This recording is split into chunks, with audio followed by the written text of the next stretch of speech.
Hello friends. आज मैं यहाँ पे पेडियाट्रिक के कुछ क्लासेस स्टार्ट करने वाली हूँ, जहाँ पे छोटे बच्चों को जो कि 1 साल से 3 साल के बीच में आते हैं, उनसे रिलेटेड जो मेडिसिन्स होते हैं उसके बारे में डिस्कस करूँगी। आज फर्स्ट मैं अभी जो कि ठंडी का मौसम स्टार्ट होने वाला है, तो बच्चों को क्या है कि शिकायत होती है सर्दी की, है ना, बंद नाक या तो रनी नोज़, है ना, नाक बहने की, ये सारे कॉम्प्लिकेशंस आते हैं। तो वहाँ पे क्या है कि समझ में नहीं आता कि हम क्या दें क्या ना दें।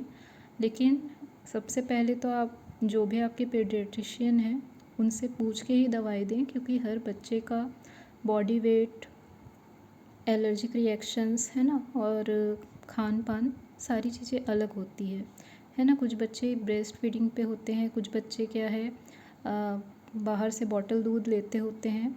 तो उस केस में क्या है कि मेडिसिन का डोज जो है ऊपर नीचे हो सकता है।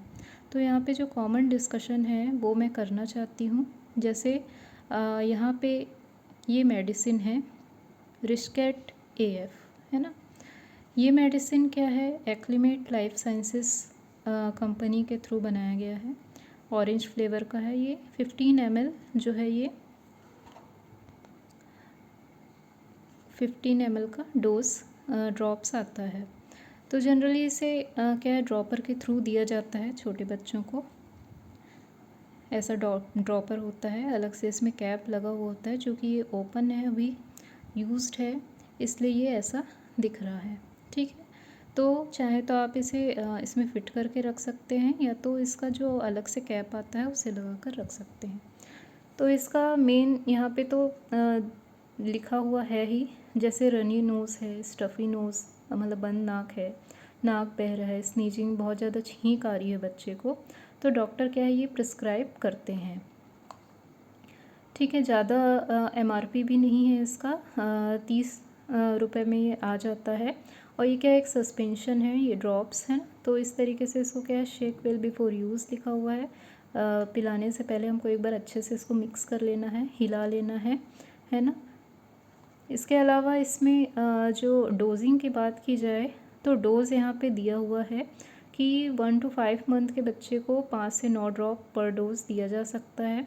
6 to 12 मंथ के बच्चे को 9 से 11 ड्रॉप्स पर डोज दिया जा सकता है, और 1 से 4 साल के बच्चे को 11 से 16 ड्रॉप्स पर डोज दिया जा सकता है। ये पर डे 3 से 4 डोजेस दिए जा सकते हैं, जो यहाँ पे डोज दिया हुआ है।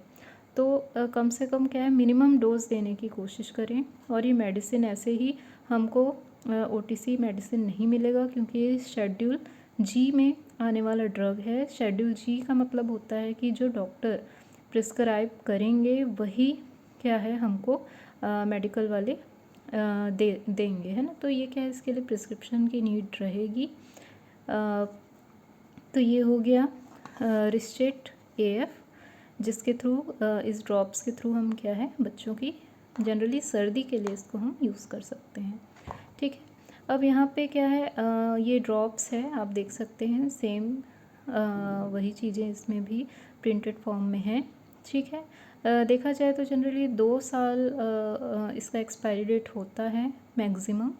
लेकिन मैं तो कहूँगी कि कोई भी लिक्विड प्रिपरेशंस अगर हैं, है ना, चाहे वो ड्रॉप्स हो या फिर सस्पेंशन हो, या किसी भी फॉर्म में हो, सिरप फॉर्म में हो, आई ड्रॉप्स हो, है ना, या ईयर ड्रॉप्स हो, जो भी अगर सॉल्यूशन फॉर्म में है तो उसको हम ओपन डेट के बाद क्या है, जो भी ओपनिंग डेट है उसका, जैसे आज मैंने खोला, तो मैं रिकमेंड करूँगी कि उसे मैक्सिमम 1 मंथ ही यूज़ करें, इससे ज़्यादा यूज़ ना करें। क्योंकि लिक्विड प्रिपरेशन में एक बार हवा लग जाने से क्या होता है, उसमें कंटामिनेशंस के चांसेस बढ़ जाते हैं। तो चूँकि ये क्या है बच्चों के मेडिसिन्स है, तो मैं तो रिस्क बिल्कुल नहीं लेती। मैं 1 मंथ से ज़्यादा कोई भी मेडिसिन अगर ओपन हो गया है तो उसे मैं बच्चे को नहीं देती, है ना, क्योंकि इसमें कंटामिनेशन के चांसेस है। अच्छा होगा कि आप नया ड्रग ही ले लें, है ना, नया डोजेस फॉर्म में उठा लें। तो ये बात हुई आज सर्दी की मेडिसिन्स की। जो कि हम 1 से 4 साल के बच्चे को दे सकते हैं।